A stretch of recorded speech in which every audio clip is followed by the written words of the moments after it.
Coaching. No, continue. Continue. Right, maybe. So we're locked and loaded. Right. Yep. Good evening, everyone, and welcome to another Premier Ranges podcast. It's a special edition tonight in light of recent events within the fantasy community. So I'm pleased to be joined by Mr. David Jamieson, a very good friend of mine. He is our information security provider advisor at Premier Ranges. So he makes sure that our security is kept intact and locked tight shut. And yeah, we thought we'd have a quick chat just to maybe address some of the concerns and some of the questions that have been popping up within the community. So David, appreciate you can join me on a wet, late Tuesday night. How are you, my friend? It's been a while. I'm very tired. I was obviously from a football connection point of view, I was outside coaching. So I've been coaching a couple of teams since 5:30. So it's very wet and windy and horrible outside, but I'm indoors now. I can testify to that, mate. It is absolutely lashing down here in Gateshead. So yeah, I mean, look, I'll cut to the chase because I appreciate, like I say, I know your time is very, very precious. But in light of recent events, we've seen a number of data breaches. And of course, to those who are maybe not savvy to what's going on, me included, I have absolutely zero clue of what's going on.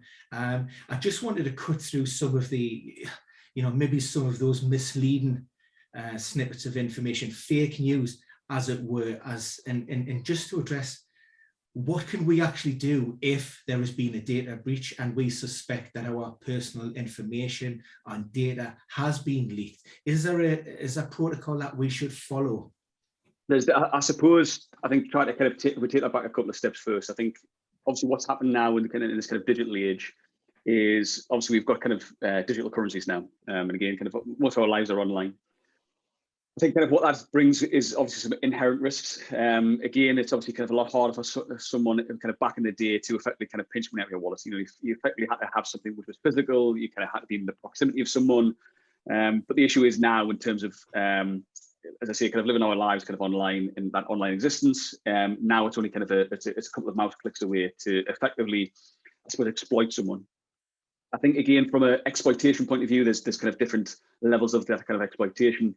Again, in certainly aspects of exploiting your kind of personal data, and obviously with that again, kind of any artifact as part of that. So again, kind of any kind of financial aspects or any kind of personal identifiable information, kind of those things that are very much kind of sacred to obviously kind of individuals in terms of their possession.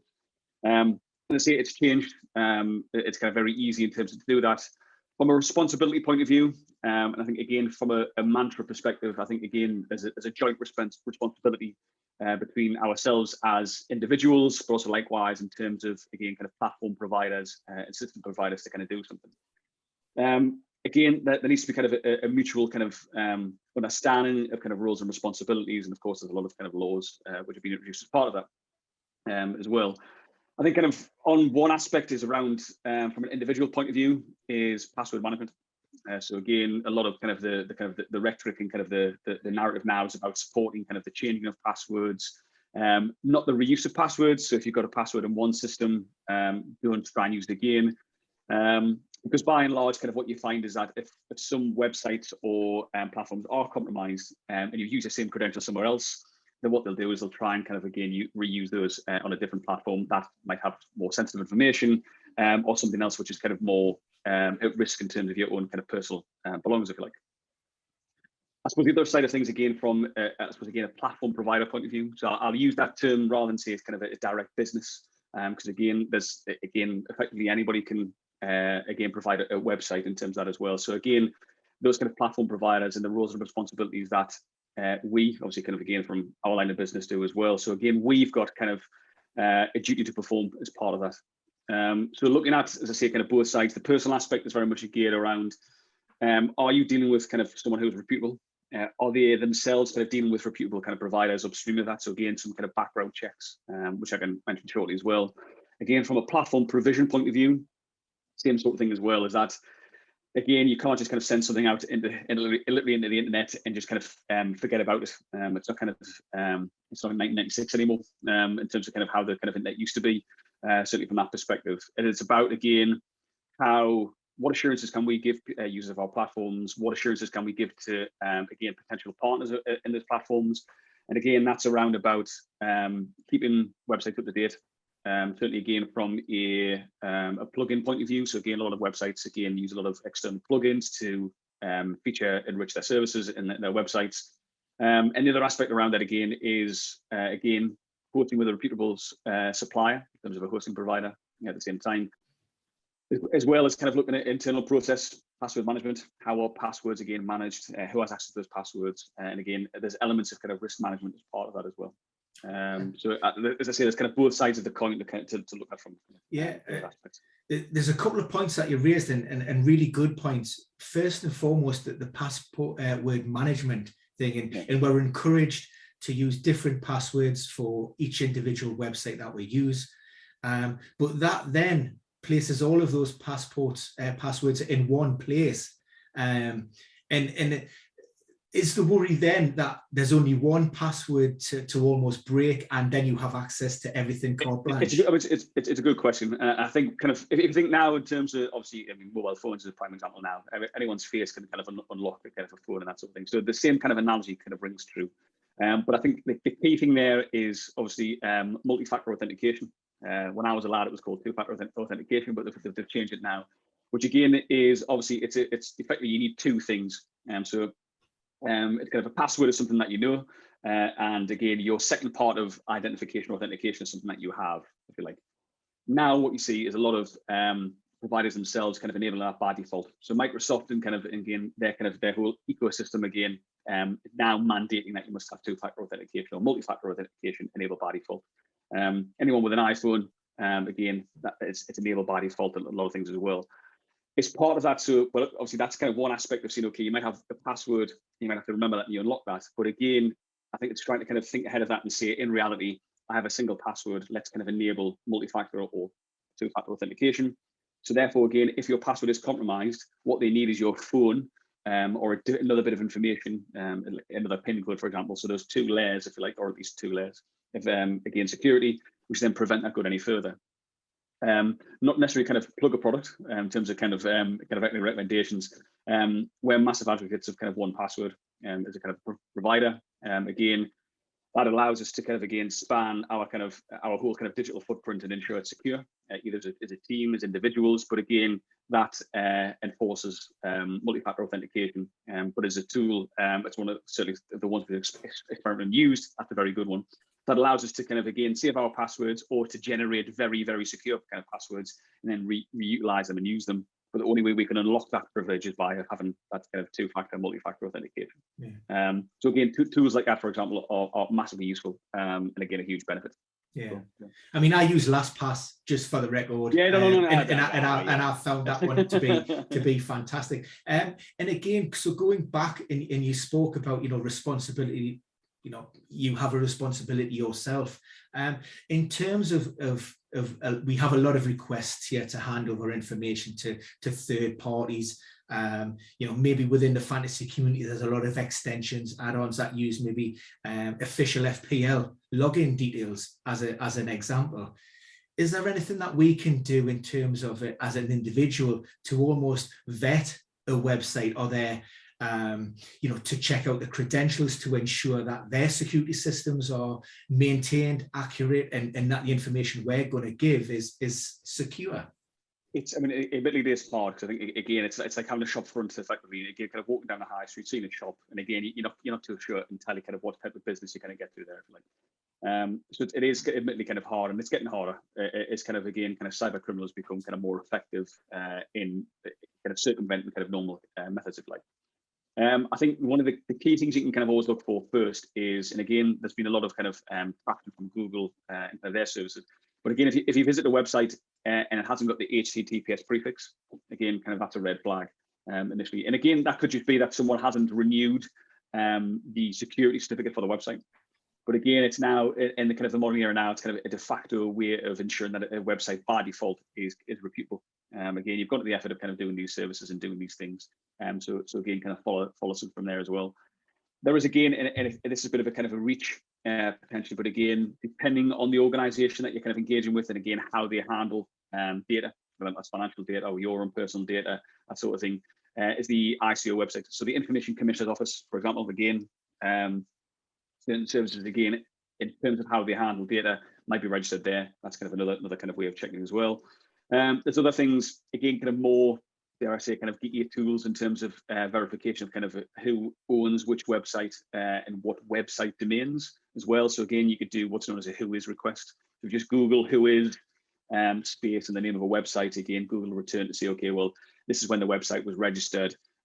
This is kind of who may potentially own the website, or again, the country in which it was registered, kind of those things. So you can do some kind of background checking around that to say, okay, well, actually, how does that work? Again, a very recent example. So we had a client, again, where they were in a recruitment for new jobs. And what happened was that they were in the press recently. What they did was someone effectively bought a web domain that was like the company's domain, but added the word jobs and careers at the end of it, .co.uk. And then, of course, what that meant was that people were looking for jobs, found this website, and started to enter their own personal details. Part of that. When you do a bit of digging behind that web domain, they effectively kind of set up the website the day after a press release, again, which was obviously promoting how kind of excellent this kind of organization was doing. And of course, proceeded to effectively, again, kind of gather kind of people's credentials who apply for jobs for this organization. So again, it's kind of a perfect storm of things coming together, where this press release, someone exploiting, again, kind of someone who might not be kind of aware of something that looks legitimate, and then doing something kind of around it. And if that sort of thing does happen, the good thing now, of course, as I kind of said earlier, there's now more recognition around cybercrime and, again, kind of digital fraud, and there's, again, specific services which are now set up to handle that, which, again, is obviously kind of, it's a changing tide towards kind of attitudes towards kind of identity theft and digital crime, etc. So that's a positive move. So if you suspect that your personal data has been compromised, are there any kind of timeframes or timelines in where these people would expect to use that data? Is it something that would happen immediately, and they will do a brute force attack on every single financial institution and like war games? Make it for war games with Matthew Broderick. Yes and no. So I think, again, you've got to kind of bear in mind, again, that obviously from a criminal point of view, again, they can go as fast or as slow as they want. They've got your kind of digital passport, and kind of in that way, they've got kind of keys to the kingdom to a large extent. It just depends, again, kind of what their end game may be. So I think in terms of, again, the first action is, I suppose, in terms of, if we look at kind of the practical aspects of identifying that something is wrong, if you like, from that perspective. Again, the advice would be change all passwords. Again, this is where kind of the password management aspect comes in within this as well. Again, change all passwords. So say, for example, hypothetically, using PayPal as an example. And if we use how people might kind of get your PayPal password. So what's happened is, let's say your credentials have been kind of taken from one website. You've used those same credentials for your PayPal account. What you begin to notice is that the next time you check your bank statement, depending if you've got kind of online banking or what have you, you check your kind of your statement, and you see a transaction which happens there. That's, of course, when kind of the rabbit's away and it doesn't match up with anything you've done before. So now it's kind of obviously time to take action in response to that. So the first thing, as I say, is reset all passwords. And again, log the events that you're doing. So again, you have a kind of clear history of kind of when things happened, so that when you report this, and certainly from a kind of a UK point of view, and again, I'll be mindful of that in a second as well. But from a UK point of view, the next step would be, of course, is get in touch with Action Fraud. So again, they are a cybercrime reporting centre, again, specifically set up for this kind of sort of initiative. So again, if you become the victim of that, or again, likewise, if you're a business who's affected by cybercrime, again, you can use them to kind of report any incidents as well. Obviously, again, they'll kind of do it kind of a thorough. They'll help you and assist you with that as well. They'll do some kind of checking, and you kind of begin to kind of establish, again, a chain of events. If you've changed your password, you've obviously kind of notified kind of Action Fraud, and again, of course, the key thing thereafter is obviously notification of financial institutions where you may be kind of affected with this. So you're trying to do that kind of mitigation of someone kind of doing something else. Again, in terms of obviously, for example, from a banking point of view, you're talking to people who now can begin to kind of stop this, block cards, and that sort of thing as well. And as I say, that's kind of looking at the extreme where the intent is around obviously kind of monetary compensation effectively. Yeah. Obviously kind of that's what that's. I'm glad you touched on the financial aspect, because one of the questions that cropped up as well was, if I'm looking to purchase goods from a website which I haven't visited before, maybe I'm unsure about the integrity of that website. Am I better off using my credit card and, you know, hoping that if the worst case scenario happens, I'm covered, or using a third party website such as PayPal, which is further encrypted to ensure that my financial information isn't readily available to that website? If I can show both our ages, if I may, obviously kind of I mean, again, would you kind of use kind of post loader? Would you effectively kind of just send money in an envelope and give it to someone? Or would you kind of prefer to, again, send it via recorded delivery? You know, so you know, I'll give them a check, you know, kind of, again, there's some kind of affordances within it. I think, again, there's been a lot of improvements now, some excellent ones now in terms of kind of online banking. And again, the challenger banks, for example, now, if you're going to pay someone new, you've got to go through effectively kind of fraud tests as part of that. Have you met this person? Have you paid for this sort of thing? So they're beginning to kind of do their due diligence to protect you as well. You can obviously kind of, you can bypass that and kind of do things, so that, but there's still kind of checks in play. Obviously, there's the credit card kind of aspect in terms of the protection you have there, but you hit the nail on the head there, is use third-party kind of gateways. And again, PayPal over the years has changed their kind of guidance around how people are reimbursed in terms of any issues with regards to efficiencies. Of course, there's the credit card state issues in terms of the credit card guarantee as part of that as well. So I think, again, in terms of being able to trace and track, no pun intended in the current climate, but again, so you can actually begin to understand, okay, then when this transaction went out, and again, how was it used and who was it paid to? Again, it is used the third-party gateways, like, as you see, a PayPal, Stripe. I think of it kind of others. There's obviously, again, some other marketplaces that actually have this kind of functionality in place.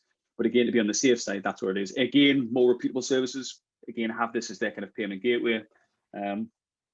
Certainly kind of within the kind of the obviously the fantasy community, there's obviously a lot of, again, kind of Stripe is a third-party provider, and again, PayPal is a third-party provider. So again, they're using these services.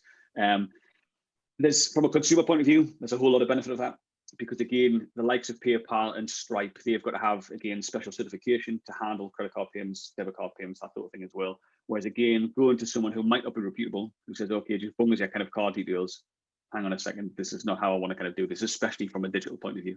The same would say, of course, again, it would be the same sort of thing from a phone point of view as well. Again, we're just replacing obviously the kind of a web page with a phone.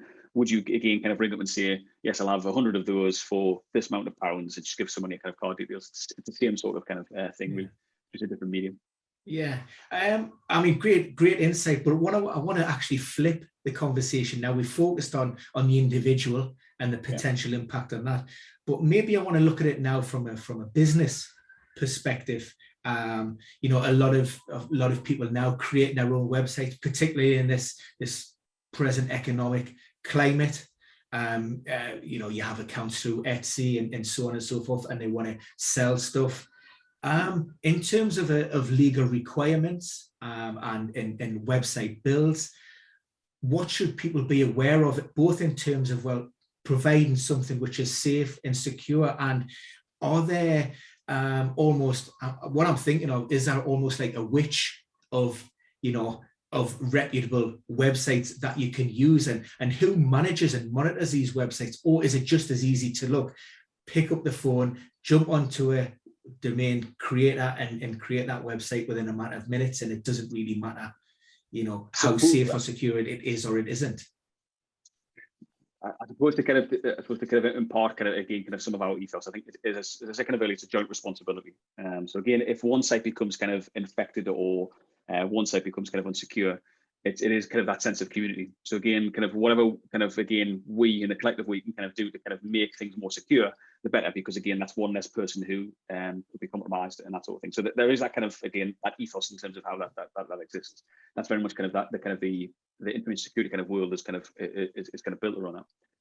In terms of, again, I suppose, as you see, from a kind of a business provider point of view, or again, someone who is kind of hosting a website, I think, again, obviously WordPress is out there within that, and everyone kind of knows what kind of WordPress is, and it's there, and it's great. Aesthetically, it's great. In terms of ease of use, it's great. The implication, of course, with kind of web WordPress is, again, it's an ever-changing beast, and it's got such a foothold that it becomes an automatic target. So again, likewise, in terms of certainly from a kind of a hacking point of view, again, once a vulnerability is known to the world, again, bear in mind, of course, now that your website is available all over the world, and again, accessible from any PC across the entire planet, you therefore immediately become kind of a target, or again, you're immediately kind of accountable in terms of that security of that website. So I think one of the key things to understand, of course, is that once you begin to kind of, like tools like WordPress, again, is once you kind of push that into the wild and that becomes kind of live within that, there is that kind of sense of responsibility that you have to keep that up to date. So either that's through your kind of own initiative as a kind of a business owner, or again, a website provider from that point of view as well, or a website builder, you have to, again, accountability to do so. The other flip side of that, of course, is, again, if that doesn't happen, again, there could be certain vulnerabilities, and this is not just on kind of picking on WordPress, because it's kind of there, and it's kind of, say, one of the bigger ones, but again, even in some cases where you do have kind of platforms, whether it be around kind of, again, supporting kind of the fantasy community, or again, just in terms of, again, kind of a business platform overall, which is what happened to Facebook just recently, and again, as an example. But again, with that as well, there's kind of that responsibility to ensure what you're providing, and again, what is facing the public, and again, likewise, what's kept private, or done so securely. There's different ways and means to do that. You mentioned before in terms of, again, a hosting provider. So again, kind of look for a reputable provider. And again, likewise, in terms of other services, there are obviously national players, there are international players, which are obviously very good, but there are some, again, which are more kind of localized to the UK, for example, where they do security first and foremost. So they have bolt-on services that you can either pay additionally for, or just out of the box, by default, you're kind of secure. Again, kind of our upstream provider, to be kind of totally transparent, again, has kind of security baked in from our perspective. So that itself has something that we can provide our clients to ensure, of course, that they're secure. And again, other services, therefore, by default, are not only just kind of a value add, but again, they're permeating kind of that secure kind of ethos overall as part of that process. So again, the final thing on that would be, again, user payment gateway. Again, from a development point of view, certainly when we develop kind of platforms, we're using third-party kind of gateways, because they're what's the point reinvent the wheel? Plus, secondly, as part of that, these guys have got it locked down. You know what I mean? They're international players. Yeah. So again, kind of why break when it's not broken? Yeah, I mean, the take home is nothing's infallible, but there are certainly steps and strategies that you can implement to minimize and hopefully reduce the chance of, worst case scenario, a breach of security. Listen, David, fascinating insight. Really, really appreciate you taking time out your busy schedule. I hope everybody loved that podcast. And if you do have any questions, pop them in the comments box below. We do read and respond to everything. If you have any questions for David, send them to us and we can filter those through. We'll also provide links to his website in emails and so on and so forth. So if you want to contact him direct and have a discuss around some of the products or just advice around security on your website, then I'm sure he'll be more than happy to do so. But David, thank you once again. I know it's late on a cold, wet Tuesday, ashy night, but look, fantastic, mate. I look forward to speaking to you again very soon, mate. Cheers, Ben. Cheers. Cheers.